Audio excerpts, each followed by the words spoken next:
Garden রিচে বহুতল বিপর্যয়ের জের এবং গতকালই গ্রেফতার করা হয়েছিল ওই পাঁচতলা বহুতলের যিনি প্রমোটার মোহাম্মদ ওয়াসিম বা ওয়াসি, যাকে ইতিমধ্যে আদালতে পেশ করার পর তাকে 10 দিনের পুলিশ হেফাজতের নির্দেশ দেওয়া হয়েছে। আপনাদের জানিয়ে রাখবো, ইতিমধ্যেই যে নির্দেশ আদালতের তরফে উঠে এসেছে।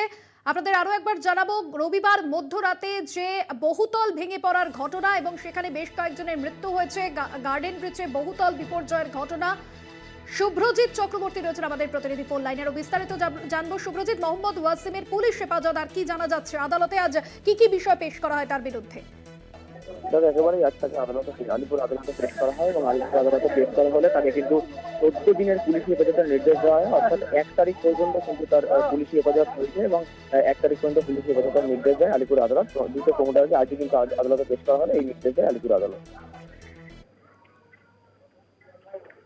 শুভ্রজিৎ, মোহাম্মদ ওয়াসিম তার 14 দিনের পুলিশি হেফাজত, কি কি অভিযোগ এখনো পর্যন্ত পুলিশ সূত্রে জানতে পারছো? এখনো পর্যন্ত কি কি অভিযোগ তার বিরুদ্ধে উঠে আসছে? এই যে পুরো প্রশাসনের নাকের ডগায় যে বেআইনি বহুতল গজিয়ে উঠেছিল।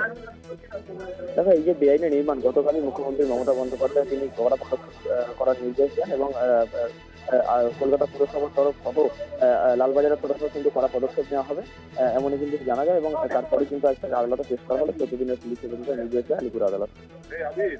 বেশ, ধন্যবাদ শুভ্রজিৎ।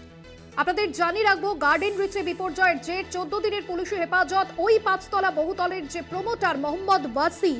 এবং আপনাদের জানাবো, বছর কুড়ি আগেই খিদিরপুর গার্ডেন রিচ মেটিয়াবুর চত্বরে এই মোহাম্মদ ওয়াসিম তিনি ইট বালি পাথর সরবরাহ করতেন এবং তার বছর দুয়েক পরে ছিল গাড়ির ব্যবসাও, এবং পরবর্তীতে তিনি প্রমোটিং এর ব্যবসার সঙ্গে যুক্ত হন।